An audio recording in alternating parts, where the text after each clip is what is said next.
And with that, let me turn to our guest, Alison Davidian. Please put her up on the screen.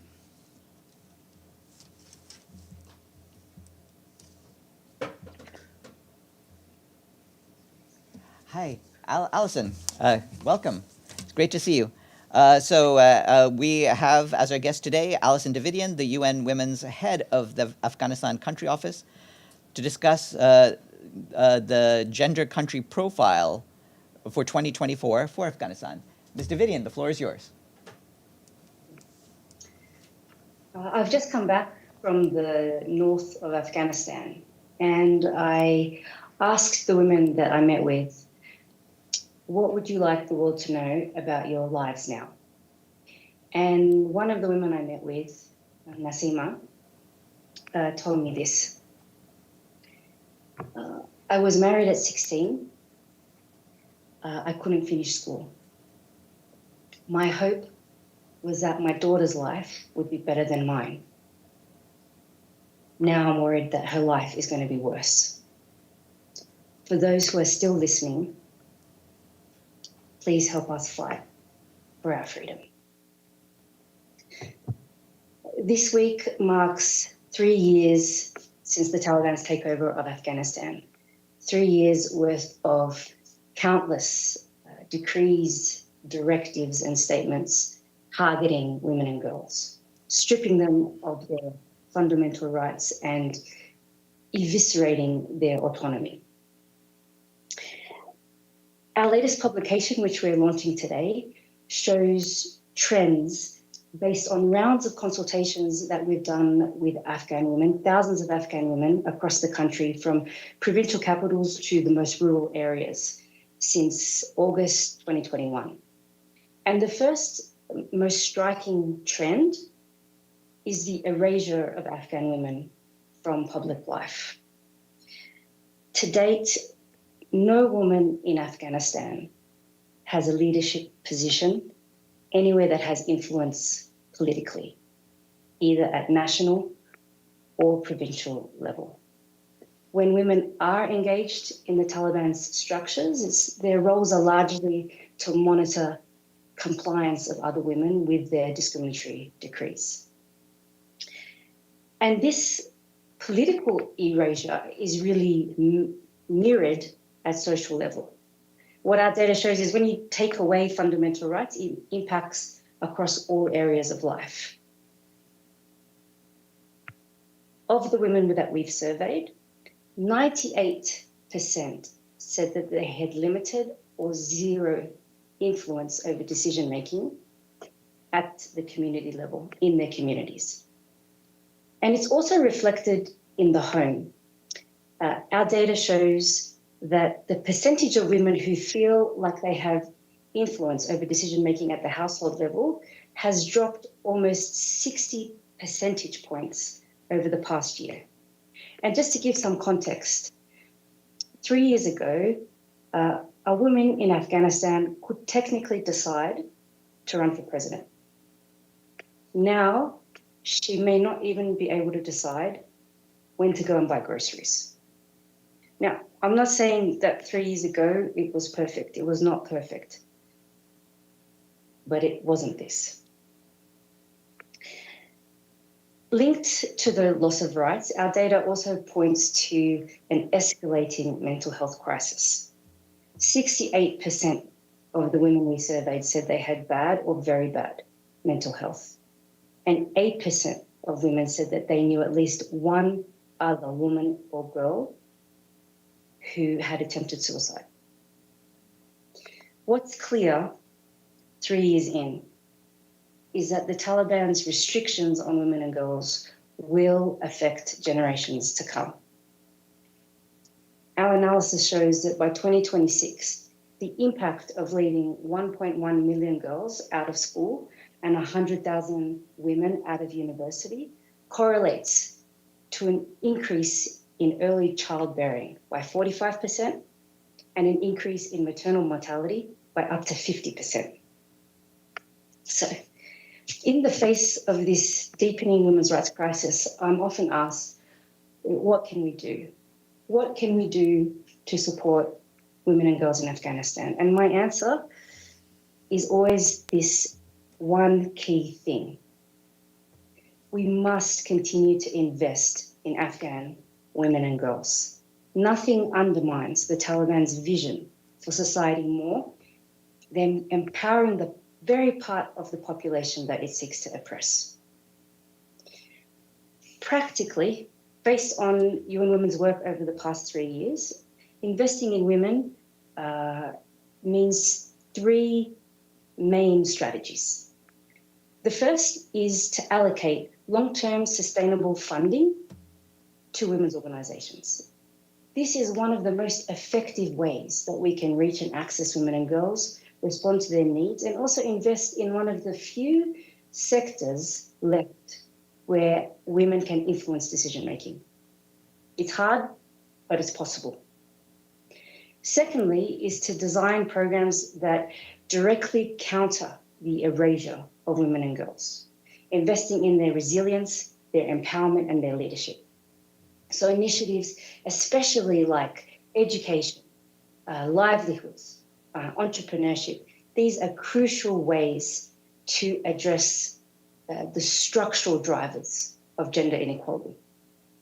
And finally, we need to create spaces and facilitate spaces where Afghan women can tell us directly on what their priorities are and what their recommendations are. Our data shows that Afghan women want to represent themselves. But one meeting, one participation option is not enough. In every and any form of engagement, we need to be asking, how do we meaningfully include Afghan women? And how do we break the patterns of women's exclusion? 3 years ago, the world was watching a takeover that was live streaming horror after horror.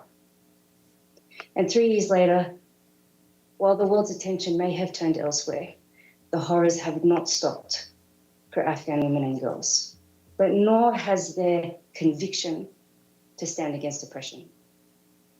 When it comes to the women's rights situation and the fight for women's rights in Afghanistan, we are at a real inflection point, but not just in Afghanistan, globally as well.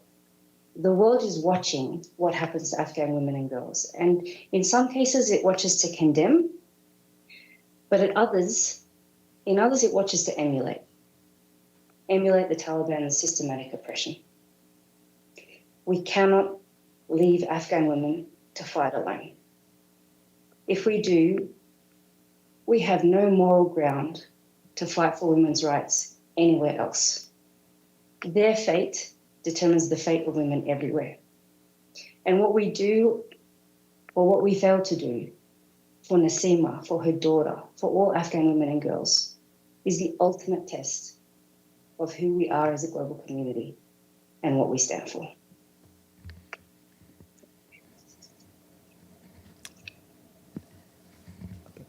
Thank you very much for that. I'm now going to turn the floor over to the press for questions. Yes, Maggie. Hi, Alison. Thank you for the briefing. It's Margaret Bashir with Voice of America. I was just surprised a bit, I guess, at the statistic you mentioned about women losing their input in decision-making within the home. I can understand in the community, perhaps, but at home, what's your interpretation of this? Were men just grudgingly giving their wives and daughters more input before and now they don't have to? Or, how do you see this? Thank you. Thanks for that question.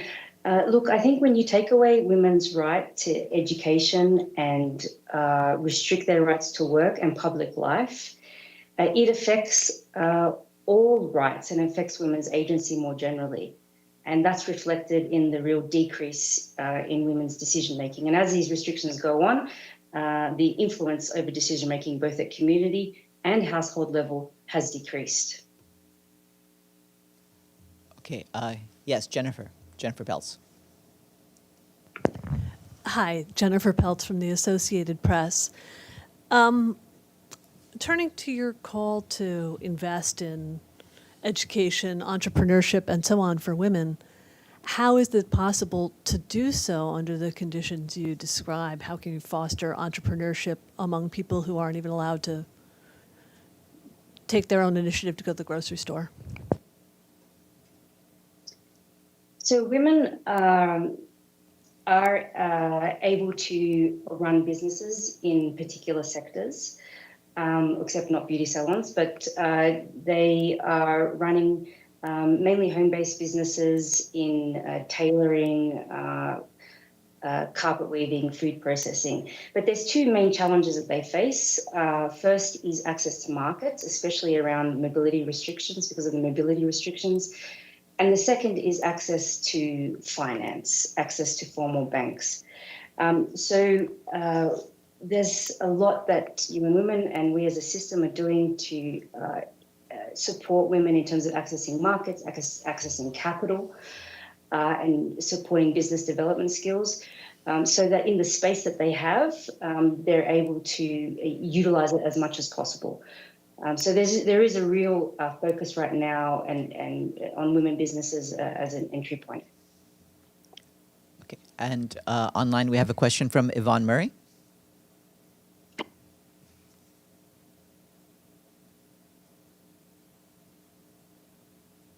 Thank you. Thank you, Alison. My name is Yvonne Murray. I'm with RTE News.